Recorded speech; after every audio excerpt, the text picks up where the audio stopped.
अस्सलामुअलैकुम जी, मैं हूँ हैदर वड़ैच और आज का हमारा फर्स्ट क्वेश्चन है जी, a good brick earth should contain, मतलब कि एक अच्छी ईंट की मिट्टी जो है वो क्या क्या चीज़ें रखती हैं। शुड कंटेन, उसमें क्या क्या शामिल होता है। देखिए उसमें 20 to 30% एलुमिना होता है, 50 to 60% सिलिका होता है और 5% से कम कम जो है वो लाइम होता है। इसको याद करने का एक आसान सा फार्मूला आपको मैंने बताया था, SALIM। ठीक है, एस से होगा सिलिका जो 50 to 60% है, ए से मुराद एलुमिना है जो 20 से 30% है, एल से मुराद लाइम है, फिर आयरन ऑक्साइड और मैग्नीशिया। ठीक है, और ये क्या लाइम कितना होता है, <5%। ठीक है, और ये 20 to 30%, सिलिका 50 to 60%। ठीक है, तो ये हमारा क्वेश्चन होगा। नेक्स्ट है जी, for preparing porcelains the clay should be. Question क्या है जी, फॉर प्रिपेयरिंग पोर्सलीन्स। अब पोर्सलीन क्या होता है जी, पोर्सलीन होता है जी चीनी के बर्तन। ठीक है, तो चीनी के बर्तन जो हैं इनके लिए the preparing porcelain the clay should be, जो उसमें हम मिट्टी यूज करते हैं चीनी के बर्तन बनाने के लिए, क्ले शुड बी मतलब उस क्ले होनी चाहिए, क्या होना चाहिए जी क्ले को। ठीक है, क्ले में जी सुफिशिएंटली प्योर होनी चाहिए। ठीक है, for high degree of tendency होनी चाहिए। ठीक है, ऑफ गुड प्लास्टिसिटी होनी चाहिए। ठीक है, तो all of these option correct होगा।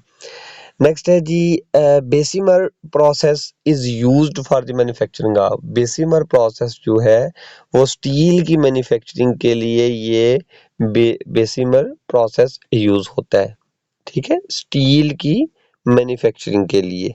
ठीक है, नेक्स्ट है जी, for testing compressive and tensile strength of cement. देखिए अगर आप सीमेंट की कंप्रेसिव और टेंसाइल स्ट्रेंथ मालूम करना चाहते हैं तो उसके लिए हम जो है cement motor by the mixing of the cement and standard sand proportions of. अब जब हम कंप्रेसिव और टेंसाइल स्ट्रेंथ सीमेंट की फाइंड करते हैं तो उसके लिए जो मसाला बनाते हैं उसमें सीमेंट की और सैंड की परसेंटेज या रेशियो कितनी होनी चाहिए, वो होनी चाहिए 1:3।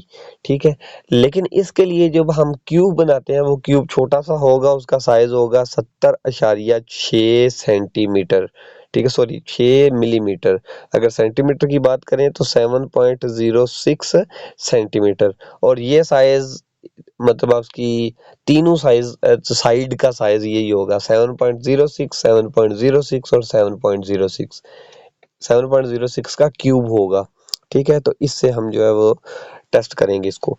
नेक्स्ट है जी, बुलेट प्रूफ ग्लास। ये जो बुलेट प्रूफ ग्लास यूज होता है, ये बुलेट प्रूफ उसमें कौन सा मटेरियल यूज किया गया होता है। Bullet proof glass is the made of thick glass sheet sandwich. ठीक है, एक थिक ग्लास शीट सैंडविच होती है बाय द लेयर ऑफ। ठीक है, मतलब एक सैंडविच होता है, मतलब बाहर भी है अंदर भी है और अंदर फिर किसी मटेरियल का सैंडविच बना होता है। ठीक है, और ये कौन सा मटेरियल जी, हाई टेस्ट प्लास्टिक। ठीक है, मतलब जिसकी हाई टेंसाइल स्ट्रेंथ हो प्लास्टिक की, तो हाई टेस्ट प्लास्टिक जो है वो यूज किया होता है, तो इसको हम बोलते हैं जी बुलेट प्रूफ ग्लास। अच्छा, नेक्स्ट क्वेश्चन है जी, a good quality cement. Good quality cement क्या है जी, कंटेन्स द हाई परसेंटेज। जो भी सीमेंट है, अच्छा सीमेंट वो ही होगा जिसमें ट्राई कैल्शियम सिलिकेट की परसेंटेज मैक्सिमम होगी। क्यों? क्योंकि उसकी स्ट्रेंथ मैक्सिमम आएगी। ठीक है, ट्राई कैल्शियम सिलिकेट स्ट्रेंथ के लिए होता है, अर्ली स्ट्रेंथ के लिए। ठीक है, हाँ, गुड क्वालिटी सीमेंट की बात की गई है, high percentage try calcium aluminate. लेकिन जबकि बात की जाए लो हीट सीमेंट की या देर से सेट होने वाले सीमेंट की, तो उसमें हाईएस्ट पर परसेंटेज होती है डाई कैल्शियम सिलिकेट की। ठीक है, तो इनकी तो खैर दोनों किसी सूरत में नहीं होगी। ठीक है, ट्राई कैल्शियम सिलिकेट जो है, ट्राई कैल्शियम एल्यूमिनेट जो है, और ये नीचे वाला ये फ्लैश सेट के लिए होता है। इसका मतलब जल्दी जल्दी सेटिंग के लिए होता है। इसका स्ट्रेंथ के साथ इतना ताल्लुक नहीं होता, स्ट्रेंथ का ताल्लुक ऊपर वाले दोनों यानी कि ट्राई कैल्शियम और डाई कैल्शियम सिलिकेट पे ही होता है। अच्छा जी, नेक्स्ट है जी, the crack caused by the shrinkage of exterior surface of the wood, यानी कि ये हमारे पास वुड है या मतलब डोर है, विंडो है, इसकी बाहर वाली साइड पे जो है ना, ऐसे हमें वो एटमॉस्फेरिक की वजह से या सन रेज की वजह से या किसी वजह से भी ना इसमें cracks I am sorry cracks appear हो जाते हैं, ठीक है। तो इन क्रैक्स को हम कौन से क्रैक बोलेंगे, तो ये विंड क्रैक होंगे। क्या क्वेश्चन क्या था जी, the cracks caused by shrinkage of exterior surface of the wood exposed to atmosphere is called wind cracks. अच्छा जी, नेक्स्ट क्वेश्चन है जी, the most commonly use synthetic abrasive is, ठीक है। तो ये ऑल ऑफ दीज को हम ज्यादा डिस्कस नहीं करेंगे। नेक्स्ट है जी, the main constituent of the imparts hydraulicity to hydraulic lime, ठीक है। हमारे पास एक फैट लाइम होता है, एक हाइड्रोलिक लाइम होता है, ठीक है। हाइड्रोलिक लाइम में क्या होता है, हाइड्रोलिक लाइम में क्ले शामिल होता है, ठीक है। मतलब थोड़ा सा गंदा होता है, क्ले शामिल होता है, इसलिए हम हाइड्रोलिक लाइम को लाइम मोटर के लिए यूज करते हैं। इस लाइम को हम वाइट वॉशिंग के लिए यूज नहीं करते। तो जो फैट लाइम है इसको हम रिच लाइम भी बोलते हैं और ये वाइट वॉशिंग के लिए यूज होता है। तो बात हो रही है जी हाइड्रोलिक लाइम की। तो हाइड्रोलिक लाइम में जो है वो हाइड्रोलिसिटी किस वजह से होती है, वो होती है जी क्ले की वजह से, इसीलिए इसको मोटर के लिए या कंक्रीट के लिए, लाइम कंक्रीट के लिए यूज किया जाता है। नेक्स्ट है जी, सैंडस्टोन इज ए, सैंडस्टोन क्या है जी, sandstone is a sedimentary rock. Yes, sandstone sedimentary rock है, ठीक है। एक्वेस रॉक, एक्वेस रॉक वो होता है जो वाटर बॉडी के ऊपर होता है, वाटर बॉडी की वजह से जो स्टोन हमारे पास बनता है, रिवर पे, सी पे, ओशन पे, ठीक है, किसी लेक पे, तो ये जो है वो भी सेडिमेंट्री रॉक ही होते हैं, ठीक है। तो ये भी ऑप्शन ठीक है। सिलीशियस रॉक, बिल्कुल, क्योंकि सेडिमेंट्री रॉक में ज्यादातर परसेंटेज जो है वो सिलिका की होती है, सैंडस्टोन में सिलिका होता है, ठीक है। तो ये भी ठीक है, लेकिन इधर सिर्फ एक ऑप्शन दिया गया है, ठीक है। हाँ, एक वेबसाइट पे एक ऑप्शन ही दिया गया है, लेकिन आपने आंसर इसका ऑल ऑफ दीज बनता है, ठीक है।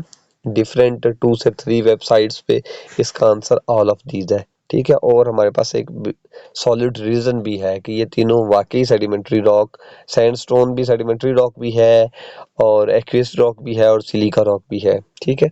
तो ये all of these option correct होगा, ये आपने करेक्शन कर लेनी है। नेक्स्ट है जी, 1 क्यूबिक मीटर में कितनी ब्रिक्स लगती हैं, 500, और 100 एसएफटी में कितनी लगती हैं, कमेंट बॉक्स में बताएंगे आप। अच्छा जी, the maximum quantity of calcium chloride, ये प्रीवियस लेक्चर में आपको मैं बता चुका हूँ, कैल्शियम क्लोराइड की परसेंटेज हम 2% से ज़्यादा नहीं रखते। और कैल्शियम क्लोराइड है क्या, एक्सेलरेटर है, एक्सेलरेटर के तौर पे, मतलब एडमिक्सचर है जिसको एक्सेलरेटर के तौर पे हम यूज करते हैं। एक्सेलरेटर क्या होता है, to decrease the setting time, ठीक है। अच्छा जी, गुड हो गया। नेक्स्ट क्वेश्चन है हमारा जी, the weight of the good building stone, sorry brick, ठीक है। अगर हमारे पास weight of the good quality brick when immersed in the water for the period of 16 our, अगर 24 घंटे या 16 घंटों के लिए किसी भी ईंट को पानी में जो है वो डिप करते हैं, तो डिप करने से वो कितना वाटर अब्जॉर्ब करता है, तो वो 20, ये इधर 24 आवर भी आ सकता है, 16 आवर भी आ सकता है, तो आंसर आपका यही होगा 20%। और ये सेम क्वेश्चन पीपीएससी के पास पेपर में आ चुका है, ठीक है। नेक्स्ट है जी, seasoning of the timber is done by, seasoning हम क्यों करते हैं टिम्बर की लकड़ी के अंदर, जितने भी केमिकली उसमें मॉइस्चर होता है या मतलब जिसकी वजह से उसमें टेढ़ापन आ जाता है, उस सारे केमिकली उसमें जो चीजें हैं उसको निकालने के लिए, ठीक है, उसकी सीजनिंग की जाती है। अब सीजनिंग के 2-3 तरीके अलग से भी हो सकता है, धूप में रख के कर सकते हैं, पानी चलते पानी में रख के कर सकते हैं, किसी केमिकली ऊपर केमिकली स्प्रे करके उससे जो है उसकी सीजनिंग की जा सकती है। तो डिफरेंट मेथड्स हैं। सीजनिंग का पर्पस क्या है? Decrease the moisture content. उसके अंदर जो मॉइस्चर है जिस वजह से वो लकड़ी टेढ़ी हो जाती है उसको डिक्रीज करना ही सीजनिंग होता है। ठीक है, अनसीजनड आप अगर ब्रिक या सॉरी ये टिम्बर यूज करेंगे तो वो बाद में उसमें टेढ़ापन आ जाएगा। अच्छा जी, नेक्स्ट क्वेश्चन है, initial setting time of the lime pozzolana. ठीक है, initial setting time of ordinary Portland cement का कितना है? 30 मिनट। लेकिन लाइम पोजोलाना सीमेंट का कितना है जी? 120 मिनट्स। ठीक है, अच्छा जी, और ये 90 मिनट्स किस सीमेंट का इनिशियल सेटिंग टाइम है ये आप कमेंट्स बॉक्स में बताएंगे। अच्छा जी, primary primary consist of priming. ठीक है, ये जो प्राइमिंग है किन चीजों पे मुश्तमिल होता है? तो 184 आपने याद रखना है। ठीक है, 1 part of the white lead and 8 part of the chalk and 4 part of the twice boiled linseed oil. ठीक है, तो आपने क्या याद रखना है जी? 184। अच्छा, नेक्स्ट क्वेश्चन है जी, main function of the alumina in the brick. ये भी मैंने आपको बताया था पिछले लेक्चर में ही, एलुमिना को हम क्यों शामिल करते हैं ईंट में? क्योंकि to import the plasticity, plasticity को इंपोर्ट करने के लिए हम या टू इंपोर्ट दी प्लास्टिसिटी। लेकिन जब एलुमिना की परसेंटेज बहुत ज़्यादा हो जाती है तो क्या होता है? उसमें क्रैक्स आ जाते हैं। ठीक है, अच्छा जी, नेक्स्ट क्वेश्चन है जी, अब ये क्वेश्चन भी पीपीएससी का क्वेश्चन है, पास्ट पेपर का क्वेश्चन है। नेक्स्ट है जी, वेल सीजन्ड टिम्बर में कंटेन मॉइस्चर। कितना होना चाहिए जी? वेल सीजन्ड टिम्बर मतलब हमने टिम्बर की सीजनिंग कर दी, सीजनिंग करने के बाद उसमें कितना जो है वो मॉइस्चर होता है? उसमें 10 टू 12% मॉइस्चर रह जाएगा जस्ट। ठीक है, अगर 10 से 12% हमारा मॉइस्चर है तो कोई इशू नहीं, इसका मतलब है कि हमारी वेल सीजन्ड जो है ना टिम्बर की सीजनिंग की है, अच्छे तरीके से की हुई है। Commonly use the thinner in the oil paint. Oil paint में हम थिनर के लिए किसको यूज करते हैं? तो नेप्था को भी यूज करते हैं और तारपितीन को भी यूज करते हैं। ठीक है, अच्छा जी, तो ऑप्शन ए एंड बी। ठीक है, नेक्स्ट क्वेश्चन है कि most commonly used solvent in the oil paint. तो सॉल्वेंट की बात करें तो ऑयल पेंट में वो पेट्रोलियम भी एक वेबसाइट पे है और तारपीन वाला ऑयल भी एक वेबसाइट पे है। ठीक है, तो वैसे तो ये तारपीन हमने ऊपर भी पढ़ा है जी। ठीक है, तारपीन जो है ये एक थिनर है, सॉल्वेंट नहीं है, लेकिन इसको भी बड़ा सॉलिड जो है वो करेक्ट कंसीडर किया जा रहा है काफ़ी जगह पे। तो अब पेट्रोलियम भी जो है वो सॉल्वेंट के तौर पे हम यूज़ करते हैं।